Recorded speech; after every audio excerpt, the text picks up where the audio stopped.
Welcome back to ESBR's boxing YouTube channel. Delighted to be joined by Danny. This is a reaction video to Demetrius Andrade defeating Demon Nicholson, as we've just seen in Washington on the undercard of Gervonta Davis. Danny, like we've just seen Demetrius Andrade go 32-0, first fight at super middleweight. Just give me your thoughts on the fight, 10 rounds after a period of inactivity. I suppose first and foremost, it's good to see him back in the ring, as you say, after I think 1 year and a handful of months. So that's a positive. It wasn't the most entertaining fight I've ever seen. Demetrius Andrade fights, if they go past 3 or 4 rounds, seldom are. Sort of the same old story as like prime examples, the Liam Williams fight, where they'll start really quick, score a knockdown, and then whether he's worried about gassing out or he's not bothered about it or he's worried about maybe getting caught by a shot in return, he doesn't really push full tilt for the stoppage and then just coasts I was just like a fairly boring points win, I thought. Obviously got the knockdown in the last round as well, but sort of too little, too late in terms of getting the stoppage. But back in the ring, back in the winning column, obviously over at Showtime and PBC now. So interesting to see what they can do from going forward. Yeah, absolutely. I think Demetrius Andrade kind of his career has frustrated a lot of people. I think there's no doubt there's a lot of talent there, but he's about to turn 35, still undefeated, and he's not been in that kind of big super fight just yet. And at the age of pretty much 35, he got a limited amount of time left in the ring. Just to confirm, kind of all three scorecards gave Andrade every round in that fight. Got a knockdown early in the fight, then in the last round as well.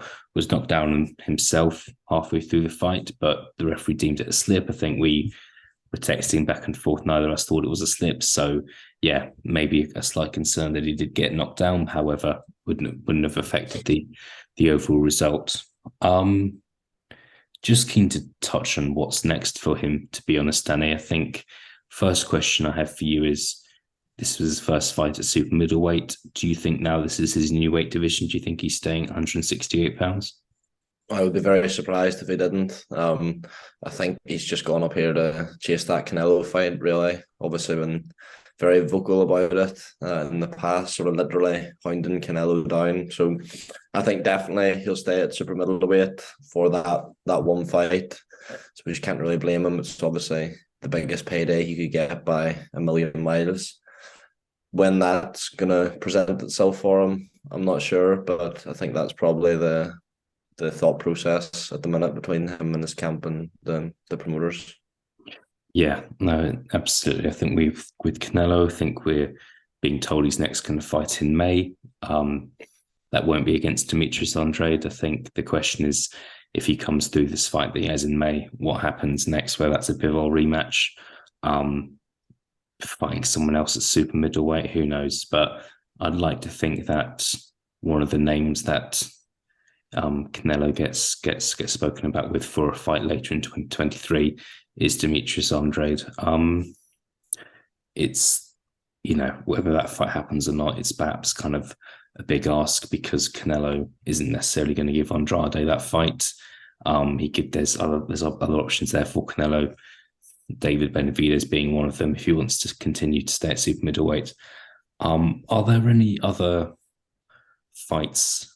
What fights appeal to you to see Andrade against? We've seen Andrade against so many competitors of a certain level. You gave the Liam Williams example. I think that there's other examples there. There's other examples there as well. I think like Luke Keeler's another example, but he's fought fighters who are better than Luke Keeler. No disrespect. Super middleweight, it's a packed division. Is there anyone else that appeals to you? You look at that Showtime stable, and they've obviously got, you mentioned David Benavidez and Caleb Plant as well. I think those two not meant to be fighting each other. I know it's not been officially confirmed, but I think that's what they're going down. But to be honest, I don't think Andrade will fight anyone of that sort of level between like himself and Canelo. I think it'll just be a matter of waiting it out. I mean, you look at realistic like possibilities. John Ryder looks like he could be getting the Canelo ticket for May. Obviously, it's not going to happen now that he's with the zone anyway. Um, Danny Jacobs, is he whatever he wants to do with his career? It's another potential fight, but I think, as I say, he's just going to hopefully cling on to a ticket in the Canelo raffle for as long as he can. I didn't realize he was 35, actually, until you said that. That's mental how little he's done with his career. But I think that would be the plan. Yeah, I think one other thing to touch on is that he was obviously supposed to fight Zach Parker last year. I think he got an injured shoulder, from what I remember. Right. Obviously, since then, Zach Parker's gone on to lose against John Ryder. So I don't feel like that fight's going to happen next. But that was one to look forward to. But yeah, quite possibly won't ever happen. Danny, we'll leave it there. A bit of a gloomy video, I think, to make. I don't think either of us are too enthusiastic about what's left of Demetrius Andrade's career. I'll just end things just saying I think I consider him to be an elite fighter. I just think that week he could retire at, say, 40-0, having never fought many kind of names that casual fans will be aware of or been in many kind of massive fights. Yep. I think another example is that Billy Joe Saunders fight that never ends up happening through no fault of Andrade's, by the way. But that's another example of another, if he had faced Billy Joe Saunders and beaten him, that would be the best name on his record. I just think there's so many times now then these big fights haven't quite happened for him.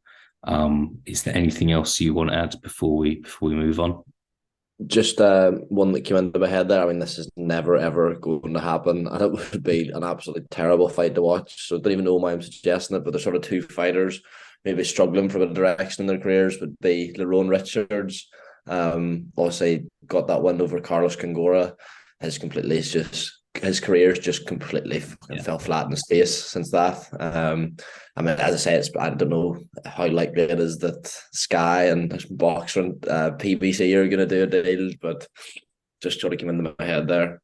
Yeah. You never know. We just want to see these guys in competitive fights. I think that's another thing with Andrade. He's not been in enough competitive fights, and that tonight was another example of that. Danny, thank you for your time. We'll enjoy the rest of the card, and I'll speak to you soon. Okay. No problem, mate. Cheers.